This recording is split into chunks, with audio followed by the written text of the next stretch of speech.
আসসালামু আলাইকুম রহমতুল্লাহ।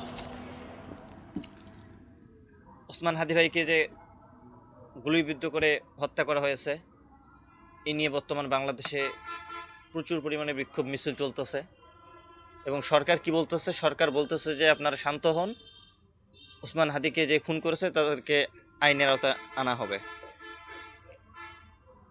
আমি বলতে চাই, আরে ভাই, এই কথাগুলো বাঙালি জাতি ছোট থেকেই শুনে আসতেছে যে তাদেরকে আইনের আওতায় নিয়ে আসা হবে, কিন্তু এটা কখনো বাংলাদেশে সম্ভব হয় না বা হয়নি।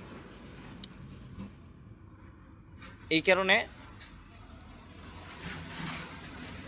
কোনো আমজনতা যদি, কোনো সাধারণ মানুষ যদি আওয়ামী লীগ, নিষিদ্ধ আওয়ামী লীগকে সামনে পায় এবং তাকে যদি মারধর করে, এবং কোনো প্রশাসন যদি ওই সাধারণ জনগণের উপরে যদি হাত তুলতে যায়, তাহলে ওই প্রশাসনেরও হাত কেটে দেওয়া হবে ইনশাআল্লাহ।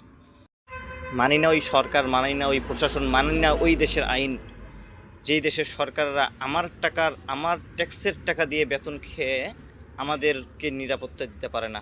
মানি না ওই দেশের আইন, মানি না ওই দেশের কোনো সরকারকে, মানি না পুলিশকে। যে